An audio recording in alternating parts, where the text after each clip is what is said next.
Thank you so much. As Glenn said, I'm the registrar. A lot of people don't know what a registrar does. I basically take care of the art in the building. Anything coming in the building, going out of the building is my responsibility. I work with the curators who want to put together an installation, an exhibition, pull art out so they can see it and view it, and then prepare it for installation. And that might be looking at conservation needs. It may be reframing, matting and framing all our photo shows, anything to get it ready to go on the walls and have it be safe and sound, either in storage or on the walls.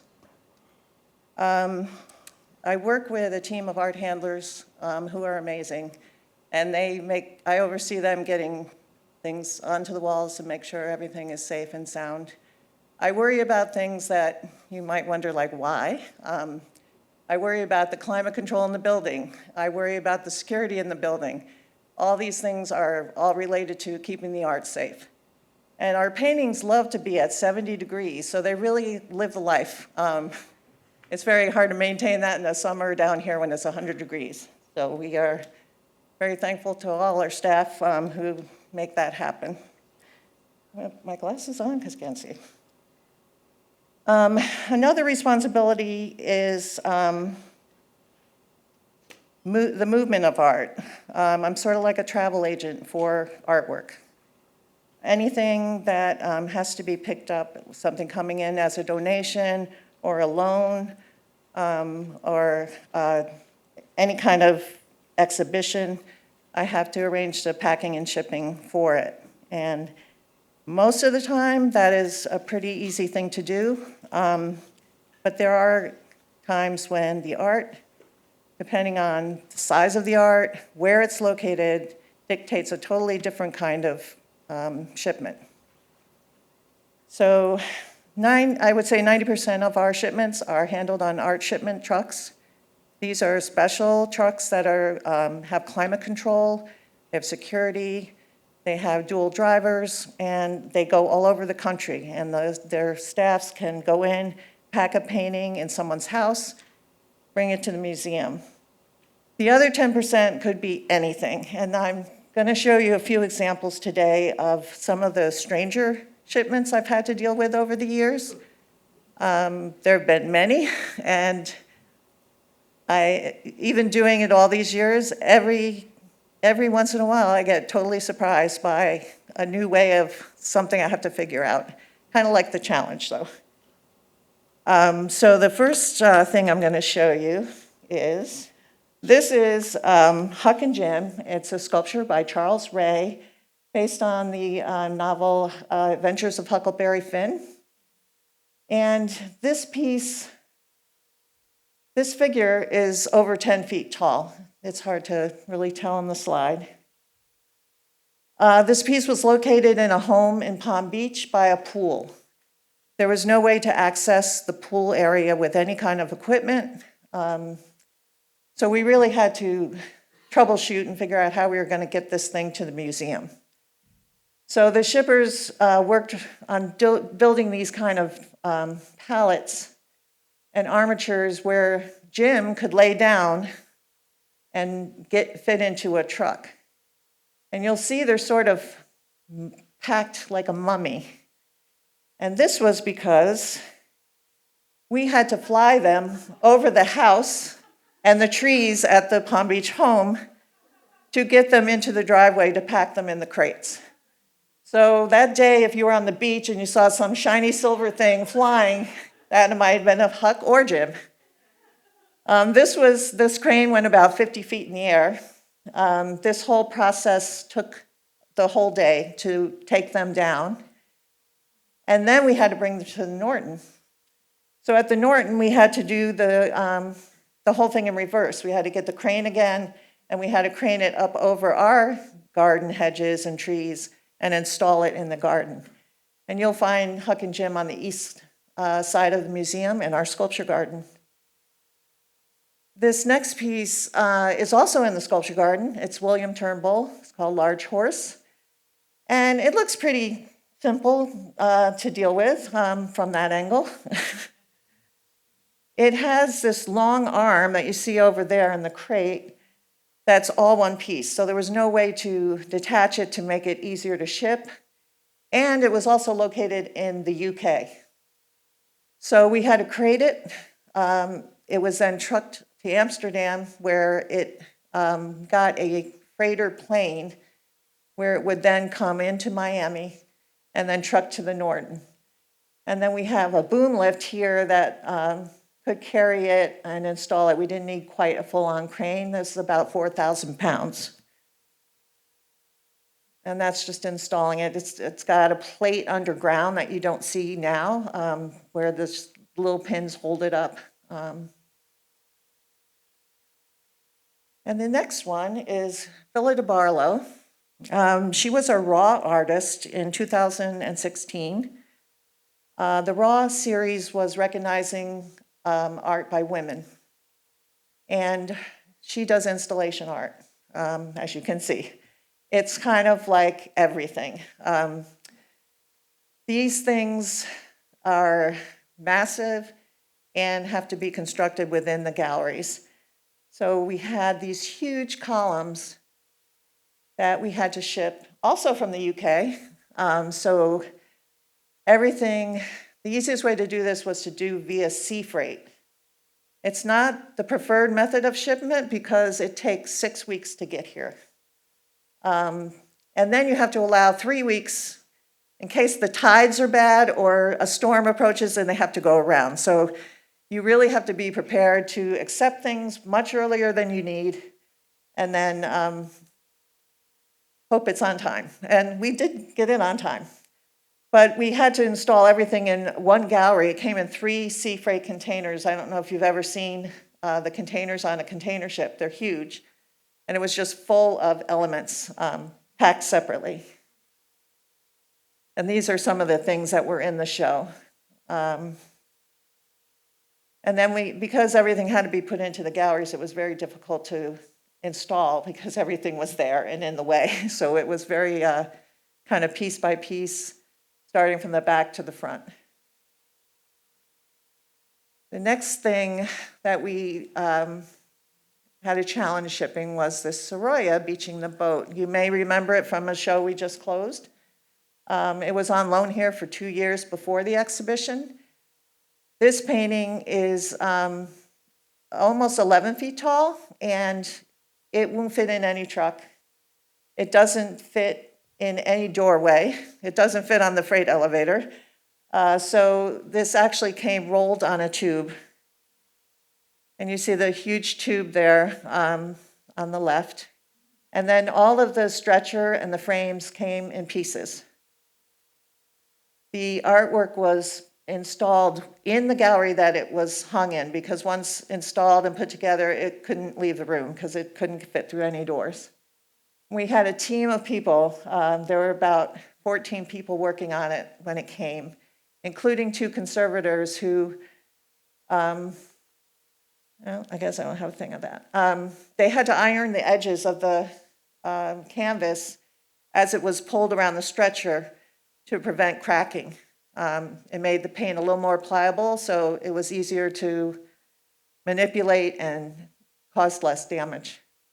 So this work is, has just recently left us, and we're sort of sad about that, but we have all new things for you to see. This work is not on view, but it is in the permanent collection, and it's Beth Lippman, One and Others. And it's a still life of glass, made all of glass. There's about 130 pieces of glass in this particular piece. She was commissioned to do this work. She was inspired by our old master paintings that are on the 3rd floor of the museum.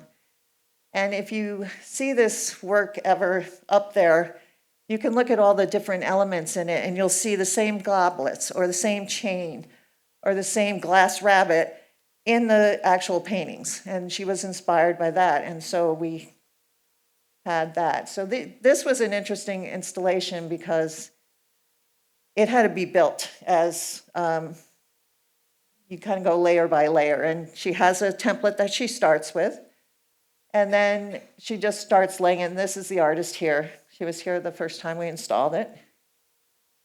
And everything gets silicone together.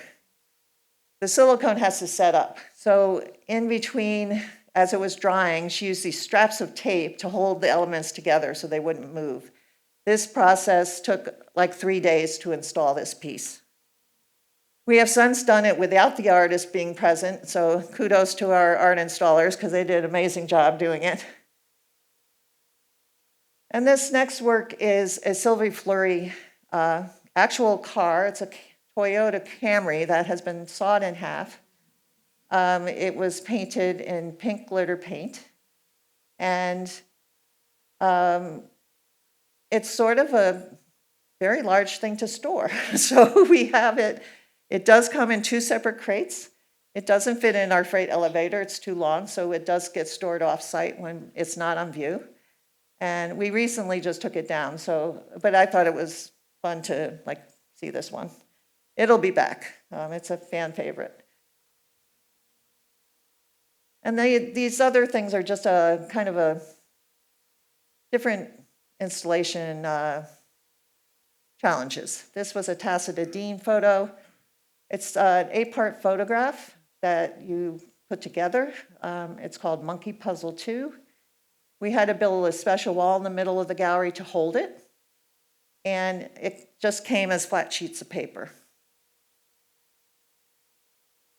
This work you'll find in the Fisher Gallery. It's glass orbs that are on these black panels. And you don't see the armatures that are holding the ball. They kind of blend into the background. And it looks very random. But in fact, the artist has a specific way these balls are installed, the sizes and where they go. So you follow his template and install it every time. And this is one of our art handlers, Ashley Kerr, who has just finished putting it together. And this is our Claes Odlenberg that you all see when you enter the museum. Typewriter scale X, about 20 feet tall.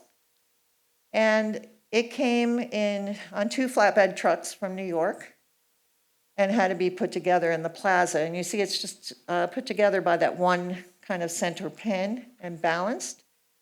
And then we have a water feature there now.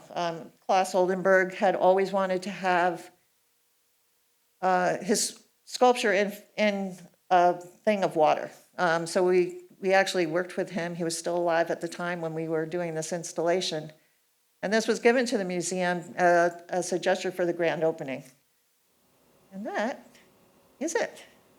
I have been doing this so long, and I love my job and everything I do here. I'm never surprised by things that happen.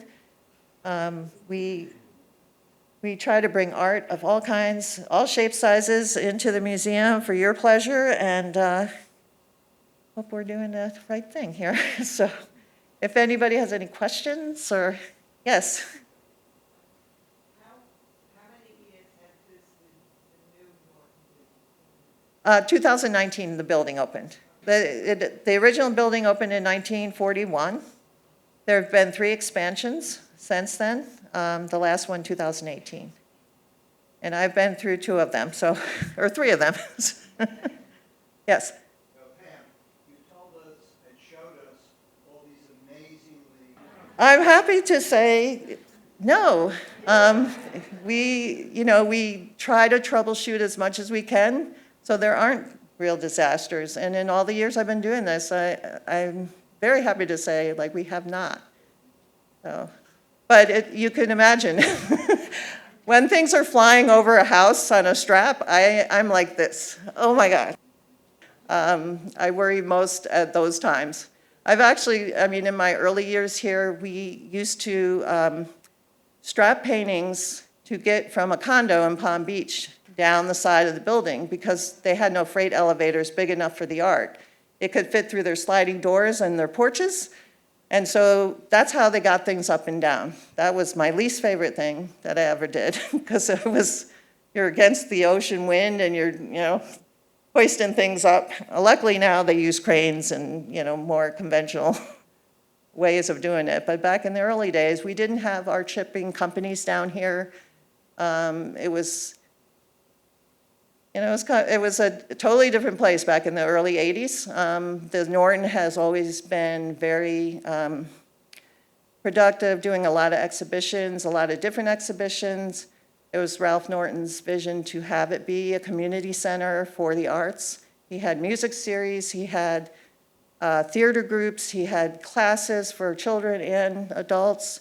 There were artists in residence. So we are continuing to do those things today because that is what he envisioned this to be. So I think he would be very proud of this museum today if he was still around.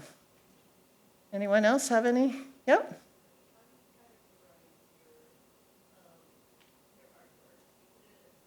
Yeah, we have a database called TMS, the museum system, and things get categorized by painting, sculpture, watercolor drawing, Chinese objects, Asian objects, and everything's in a database. I keep track of locations. That's one of my jobs, to make sure I know where everything is. Back when I started here, there were no computers, so I used index cards and kept it up that way, and you just keep erasing and add the new location. So things are a little bit easier to keep track of.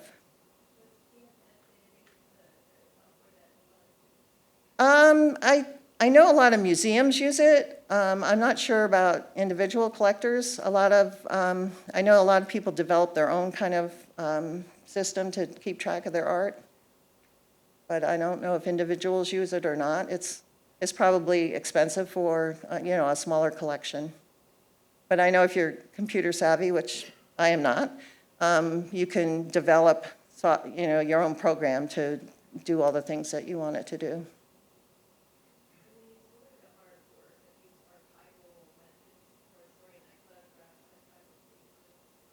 Yes, we have, our photographs are stored, most of them are matted only. We have a series of ready frames that when we change out shows, we just unmat and, remat things and put them into the frames. When they're stored, they're in these cylinder boxes. They look like briefcases that lay flat, and they're interleaved with like an archival tissue.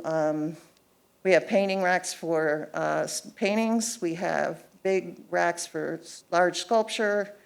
We have a pallet system for very large sculpture, which is in storage. And the Chinese artwork has special cabinets that they stay in. So there's all kinds of different things we use to keep the art safe in storage.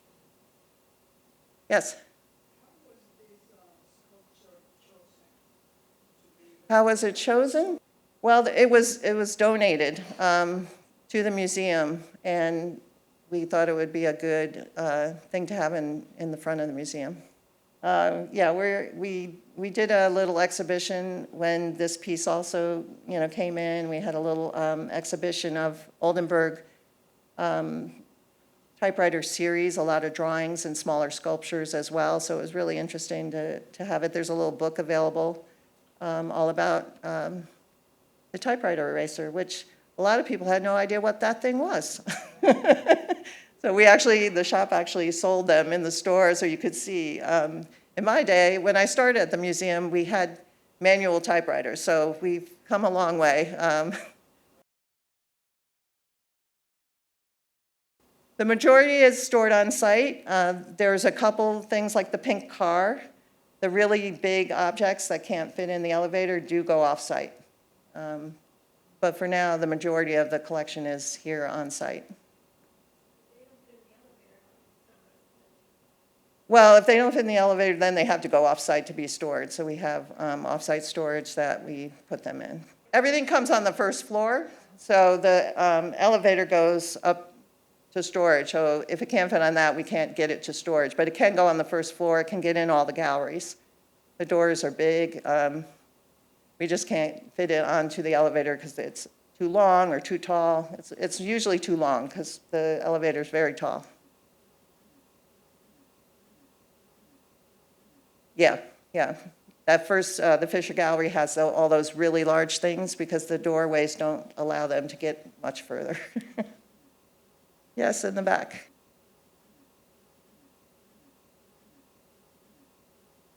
Oh, boy. I get asked that a lot, actually, and it's always something I stop and think about because I'm exposed to so many different kinds of art. But as a medium, I love pastel. And we have a Picasso 1901 pastel called Au Café. So I tend to say that's my favorite because I really do love that medium. But I really love all kinds of things. Did I paint? No, I did ceramics and textile design when I was in college. And I haven't done it myself in a long time. I think of going back to it at some point, but we'll see.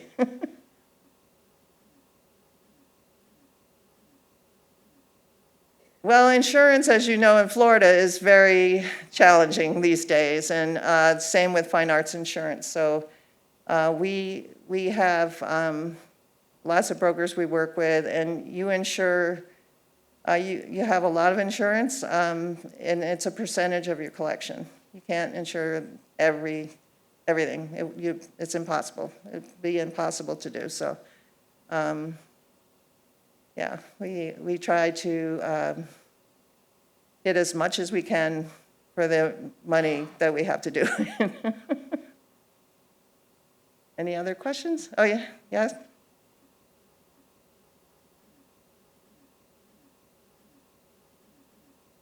Yeah, this was a recent loan that we just got in, and for right now, that was the only place that could really be installed. It may change once, we're in the middle of changing all the galleries right now, so it may move at some point, but for right now, we put it there so at least people can see it and enjoy it. Have there been any heists like at the Gardner? No, there hasn't. So far. No. Yes.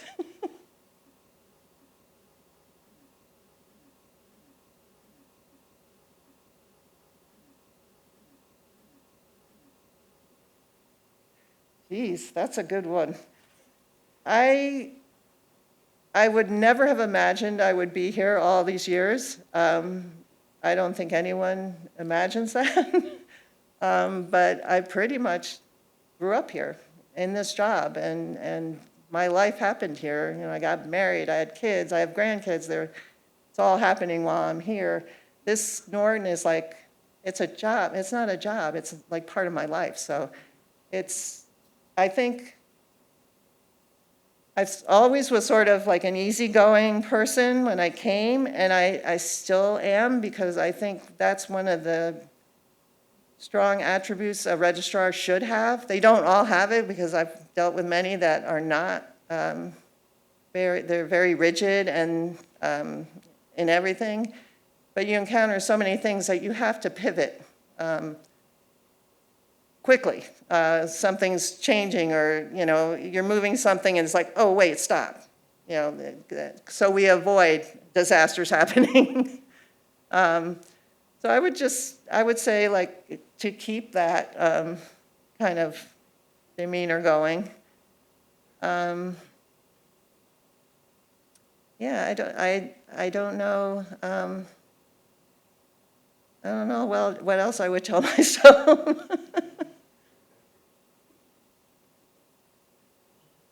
Any other questions? Yep.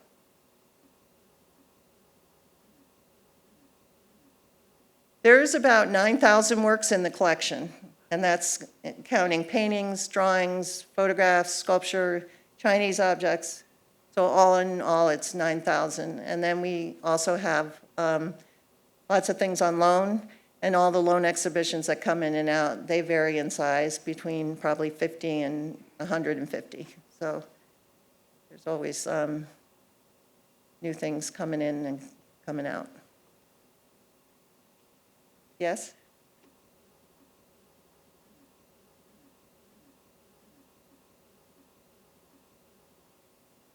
The man I was hired to work with had been here. He worked with Ralph Norton. He knew Ralph.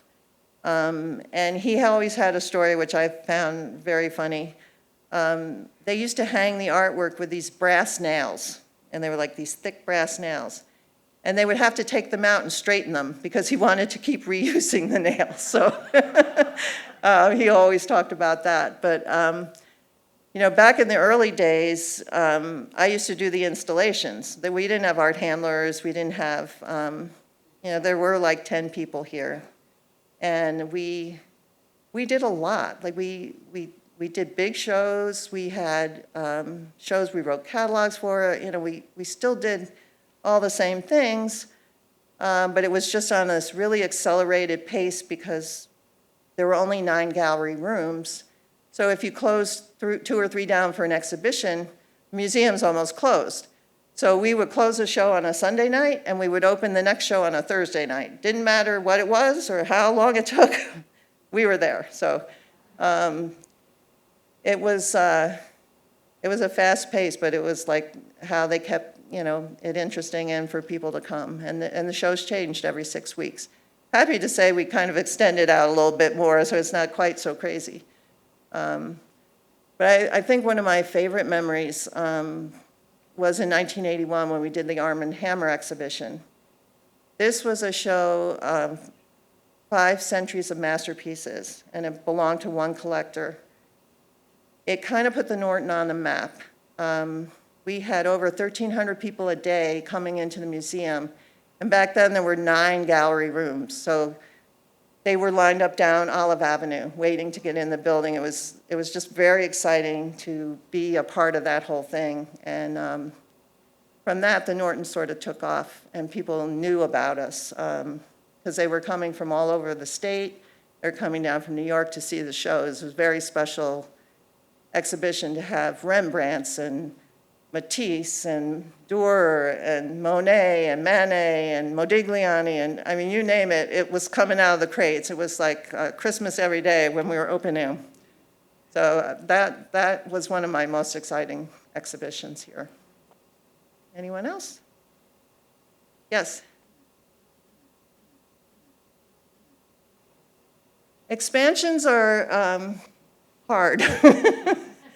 But necessary. I mean, it was really nice to, you know, be a part of it and see like the Norton was growing where we'd have more space for storage, for showing art.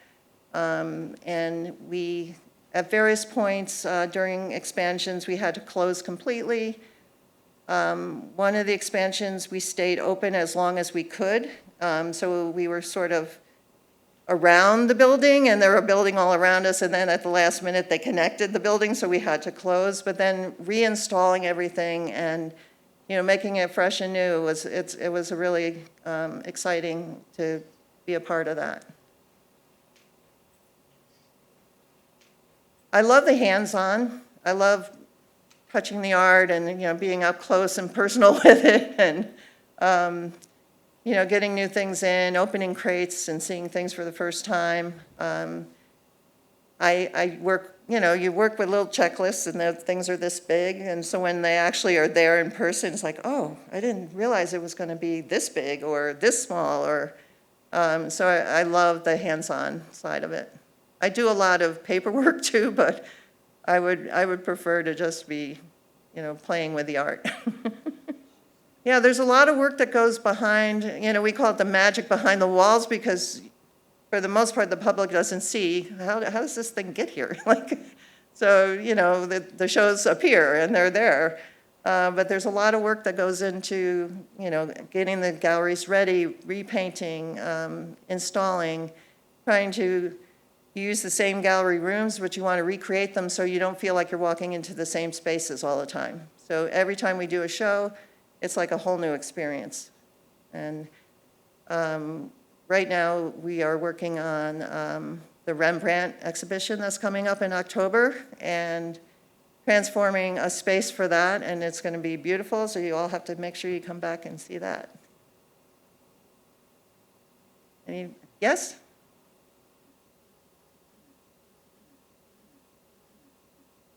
So this took 2 full days to do. And it had been at conservation, so it was in upstate New York in a huge barn where they were doing the work on it, and each of the bristles was separately detached and had to be repainted because there was a lot of scratches in them. It had been outside in the donor's house. So the weather had played some, they were a little faded and whatever, so we did get it conserved. And then they got all put back in together. I wish I had included the slide of the bristles hanging on this big armature, just dripping from getting repainted. But the big installations, they take a long time. And you don't want to rush anything because that's when things can happen, so go ahead.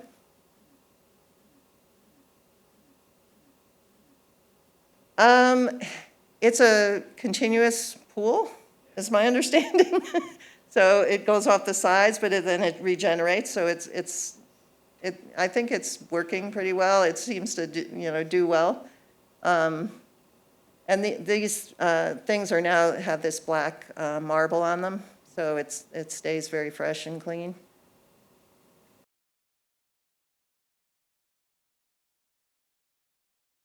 He did want to, he had always had a vision to have, not necessarily this sculpture, but some sculpture in water. And he had a lot of sketches that showed things, floating in some kind of water feature. So when this was being given to us, he was actually still alive, so it was discussed with him, and that's how they came up with, having this water feature and putting it inside where he wanted it to be. Yeah. Yes, it is. Yeah, we want everyone to get close and personal with the art, but we don't want people to touch the art. So we always have to think about when we put it on display, like you might see the tapes in the gallery. It's kind of like a warning to just kind of stay back a little bit, because when people touch the art, your oil from your fingers can damage the surface. Your fingernail could scratch it. I mean, there's any number of things that can happen. So we try to keep the art safe and keep the visitors safe. Yeah? So do you handle the art any differently today than you did 46 years ago? Not really. We have a lot more carts and things. We used to manhandle things more back in the day. We didn't have A-frames and big rolly carts and lifts that we have now. It was like manual people lift, and now we have these lifts that make them much easier. But I've always handled things, the same way. I treat every object the same, like it's a precious thing that, I don't want to break it. So whether it's worth $50 or $50 million, I'm going to treat it the same. Yep. So I came down here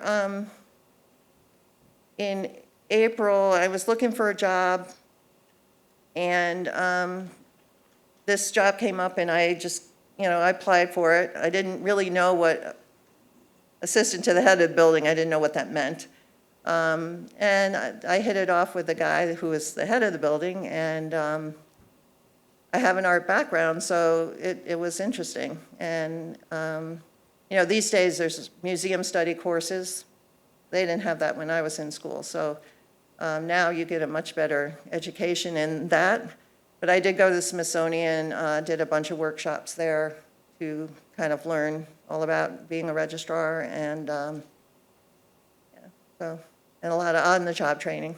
I do a lot of things registrars don't normally do because I've been here so long and we had such a small staff.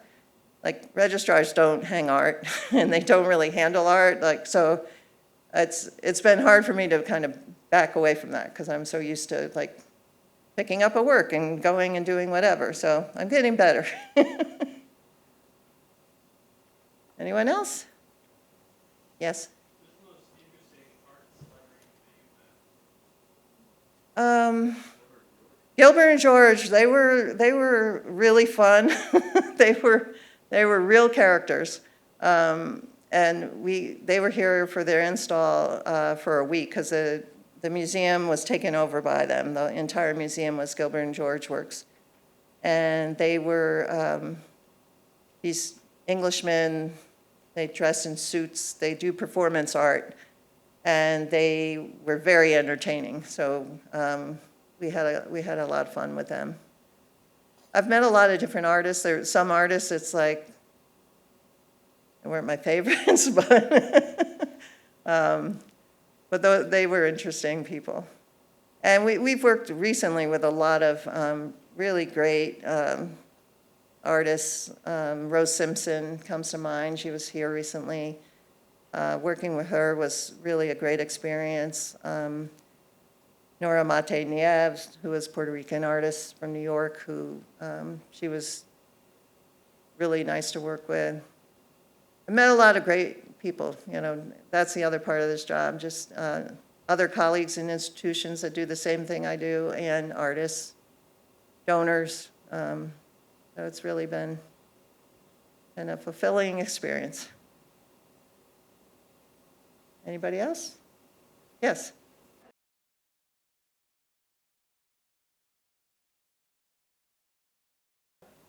No, the sand we got locally. We had to order it. You know, the actual artwork just has the light bulbs and the transformers and all that, and then every time you're going to show it, you get the sand for it. So when this exhibition is over, we have to get rid of the sand. So I'm trying to find like a beach restoration project. If anyone knows of one, oops, sorry. I would love for it to be picked up and brought there because, you know, it's kind of a waste if you just kind of throw it somewhere. But we were able to find it locally. We had to order tons of it, so. And that'll be up through October, sometime in October. That was a fun installation. And the artist was here for it as well, so.